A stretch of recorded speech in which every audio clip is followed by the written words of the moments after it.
ho ba yung nakabaril sa anak ko? Sir, napatayo sila lahat sa enkwentro kanina. At ang balang tumama sa anak niyo, ipasilid po na galing po sa baril ng mga holdapper. Sir Alquar?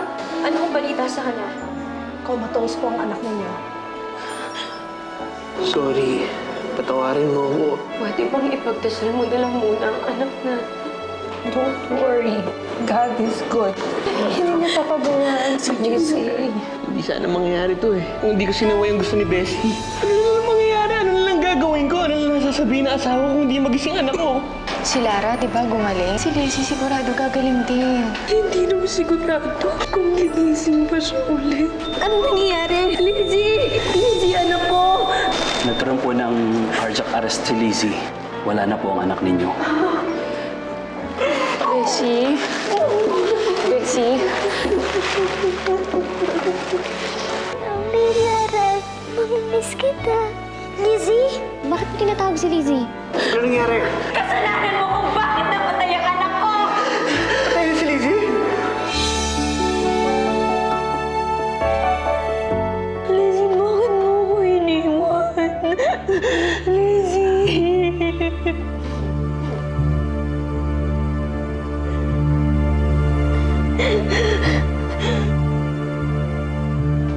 Leandro!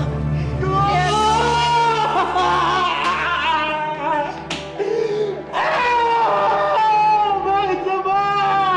Anak, tama na anak. Anak, tama na. Kasalanan ko to. Dapat sinunod ko sa Bessie eh. Kasalanan ko to. Dapat sinunod ko siya. Napatayan ako dahil sa akin. Bakit siya ba kinuha? Bakit?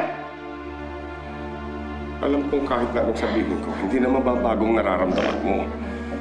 Pero kailangan mong kayanin lahat.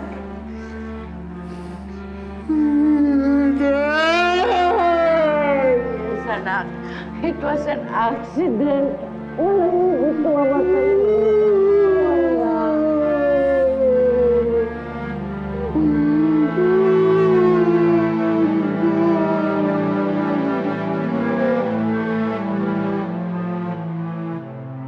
Mamaya darating na yung nanay mo. Nay?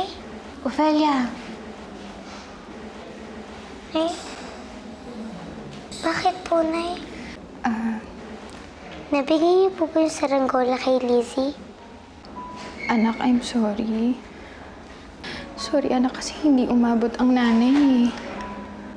Anak, kasi hindi na kayo makakapaglaro ni Lizzie. Anak, patay na siya eh. Nasa langit na siya. I'm sorry, anak. Kaya po pala siya nagpapay sa akin kanina. Sana po nagising ako. Para nakapagpapay din ako sa kanya.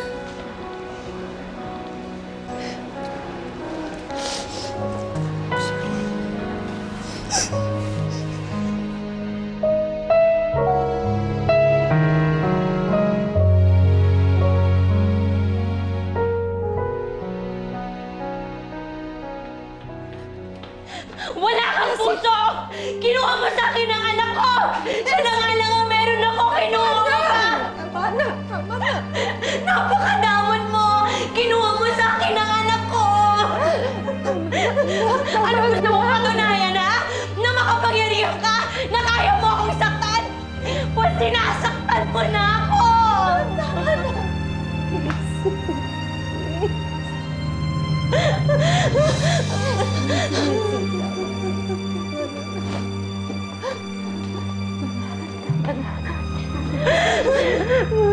Awa ko na. Ibalik mo sa akin ang anak ko. Parang awa ko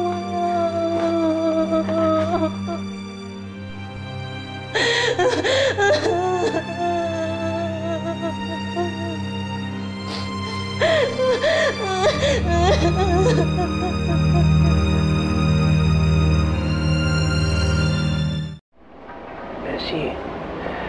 Bessie, magpahinga ka naman. Kagabi ka pa nakabantay.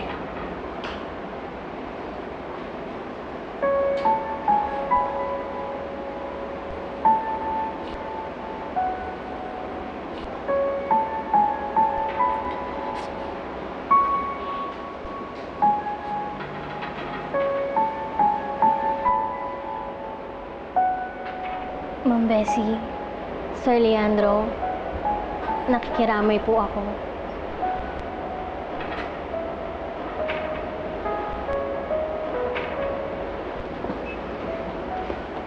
Asan si Ophelia?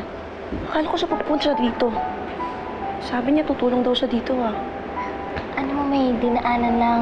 Kakalabas lang kasi ni Lara sa ospital eh. Mabilis lang to, Ophelia. Huwag ka mag-alala, makakarating ka rin ng Tagaytay. Kawawa naman si Lizzie, no? Ang batang namatay.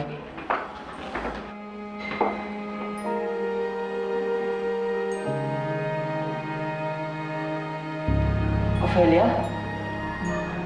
Andrew, Ophelia, kilala mo si Sir Andrew? oo. Sister-in-law ko si Ophelia. Siya ang asawa ng brother kong si Gerald.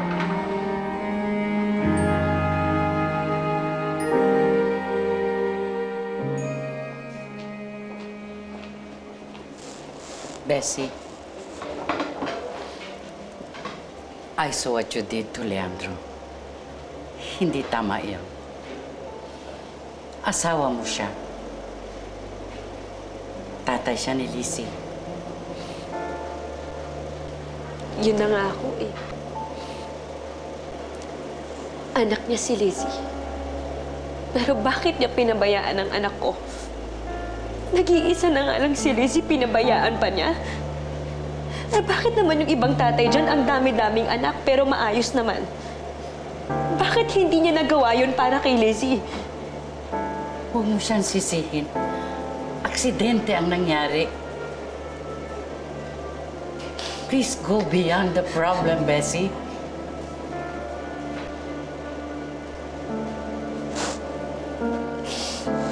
Gustuhin ko mang gawin yun.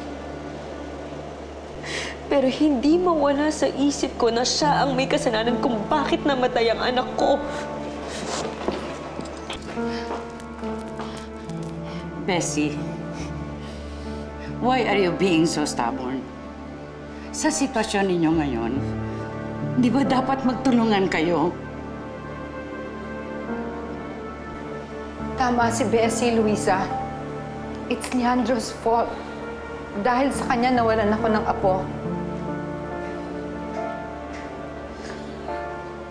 Nawalan din kami ng apo. Kami ni Ramon.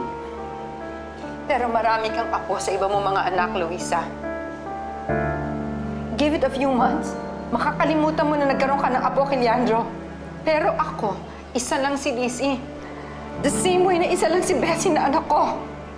Kaya pwede bang hayaan mo na kami magalit sa anak mo? Dahil sa totoo lang, mas malaking kawalan namin kesa sa'yo.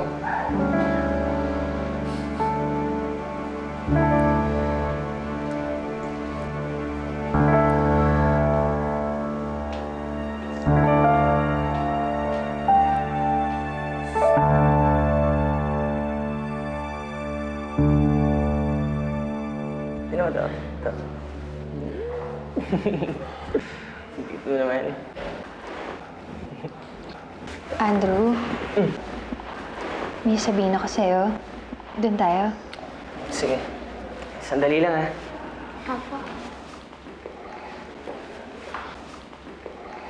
Maraming salamat sa pagtulong mo dito sa mga gastusin sa ospital.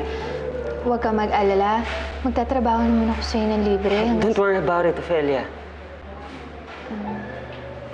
Andrew, kasi may kailangan ka rin malaman tungkol kay Lara. Hindi kasi siya yung anak ng... Hindi siya yung anak ng kuya mo. I know. More than 8 years nang patay si kuya. Mukhang 7 years old pa lang si Lara. Kaya imposible din siya maging anak ni kuya. Kasi nung nawala ang kuya Gerald mo, doon ko inampun si Lara. Parang tunay na anak na rin ang turing ko dyan kay Lara eh. Eh di kung ganun, para ko na rin pala siyang tunay na pamangkin. Kaya huwag mo na intindihin yung mga gastusin dito sa ospital. Dahil kung buhay pa si kuya, sigurado akong anak na rin ang turing niya kay Lara.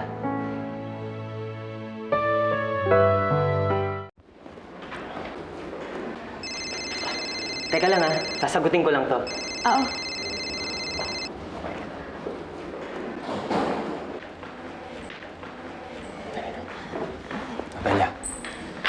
Kuya, Akala ko ba hindi mo sasabihin kay Sir Andrew na hindi mo anak tong si Lara? Yan pala sasabihin mo din. kuya kasi dati pa lang, kami pa lang ni Gerald, napakabuti na talaga sa akin na ni Andrew. Hindi ko naman magawa na magsinungaling sa kanya. Nay? Anak, Nay? Hindi ko po ba totoong tito si Tito Andrew? anak, ano kasi, hindi mo tito si Andrew, anak. Pero kahit na hindi ikaw ang tunay na anak namin ni Gerald, tunay na anak pa rin ang pagtingin ko sa'yo. Huwag mong kakalimutan yun, ha?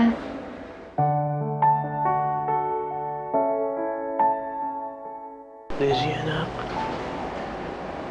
Sorry, pinabayaan kita. Hindi ko sinasadya.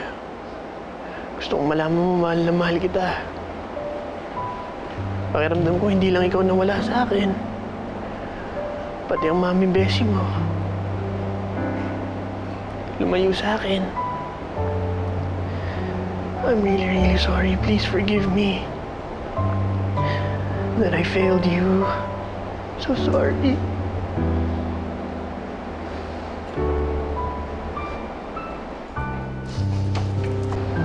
Kasi hindi totoo yung sinabi ni Raquel.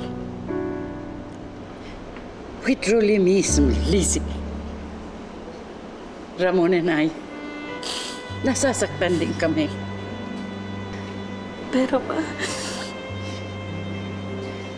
huwag mong sisihin si Leandro.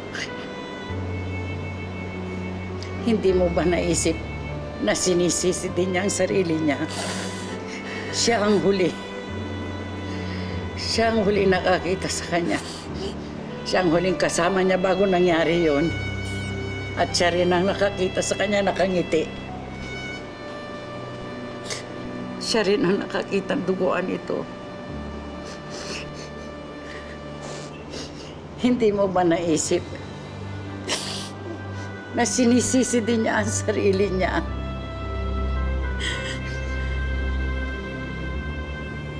Nawalan ka na ng anak. Gusto mo ba pati asawa mawalan ka rin?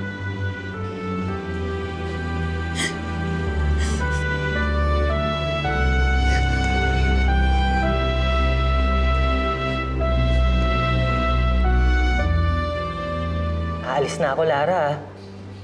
Pero palagi kitang dadalawin. Okay? Next time, ipapasyal naman kita. Bakit malungkot ka? Ayaw mo bang kasama ang Tito Andrew mo? Gusto po, pero hindi po kayo ang totoo kong tito.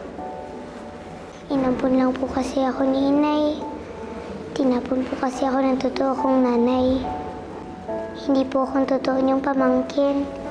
Si Ate Lizzie po, yung inatake sa puso. Patay na po. Hindi po ako. Lara, ano naman ngayon? Anak ka ni Ofelia. At si Ofelia, asawa siya ni Kuya Gerald. Kaya ako pa rin yung Tito Andrew mo.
atakin mo.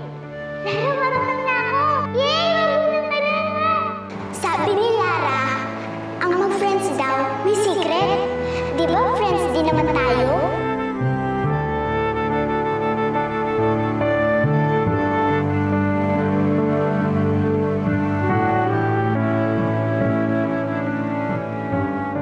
Gusto ko ang ilagay mo dyan sa isip mo at dyan sa puso mo. Mahal na mahal ka ng daddy mo. Iintindihan mo? Maliyanak sila. Ayoko umiiyak ang baby ko. Tama na, tama na. Mami, kulit po ba sa akin? I'm sorry, Mami. Hindi na po ako maglalay. Promise. Dadalhin ko po yung ibang plan sa Maynila. Kasi siguradong naiminis ni Lara ang farm. Pag wala tayo, may isip niya tayo.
Bessie, I'm sorry. I'm really, really sorry. Alam ko.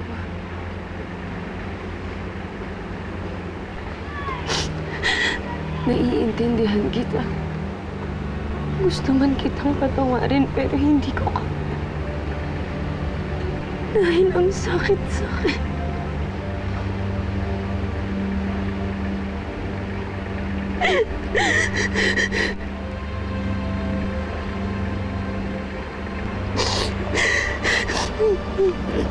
Parehas lang naman tayo nasasaktan. Alam ko. Alam ko yun.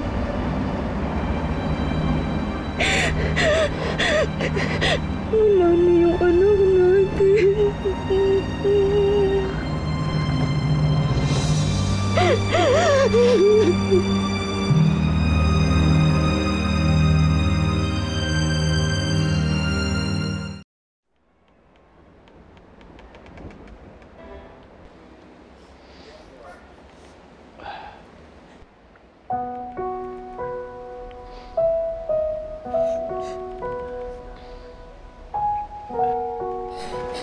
Hello?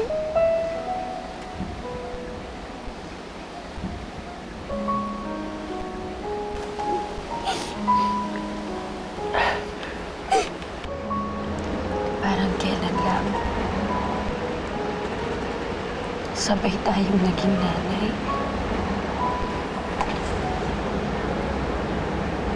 Tapos ngayon, wala na yung anak ko.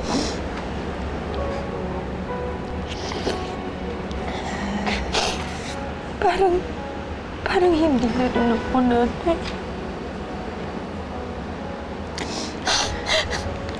Pinsan, alam mo, hindi naman nawawala ang pagiging isang ina eh. Hindi porket wala ka ng anak, hindi ka na nanay. Alam ko yung nararamdaman mo kasi nararamdaman ko rin yan kay Daisy, di ba? Sa Daisy ko.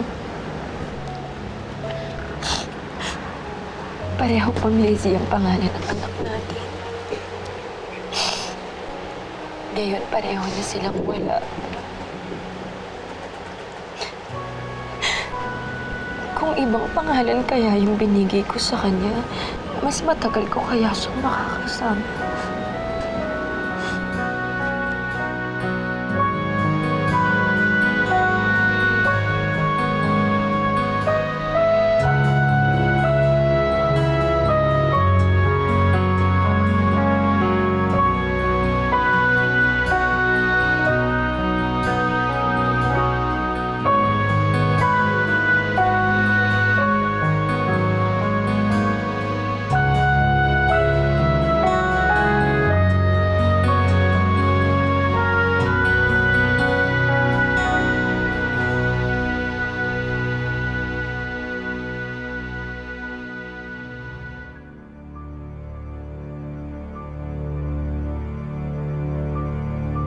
Lizzie! Lizzie?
Oh!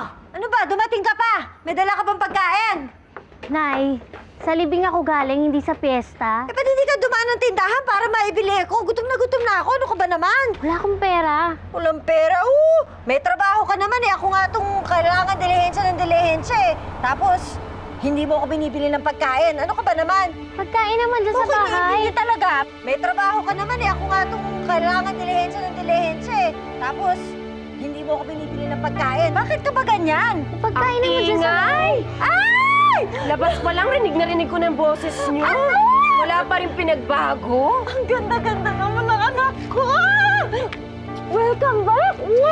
Hi, Giselle! Hello! Welcome back! Nandito na anak ko! Ate, Ophelia, lugmok na si Bessie. Kailangan niya kayo ni Lara. Pumunta kayo dito. Tamahin niyo kami. Ophi, please. Kailangan namin kayo. Wala pa kaming anak. Ayaw niya. Gustong-gusto niya. Kaso, baog ang lolo mo. Mag-aampun na lang kayo. Bakit mo kami mag-aampun pa? Eh, meron naman ako anak na pwede ibigay sa kanya. Yung anak niyo ni Leandro? Nahiya kasi ako mag-aalam sa'yo. Okay lang. Bossing, ihanda ko na ba yung sasakyan? Ako na magdadrive sa kanila. Ako ang nanay. Ako ang may karapatan. Kailan mo balak kunin? May kotse ka, di ba? Punta natin si Leandro. Janet? Nasaan si Leandro?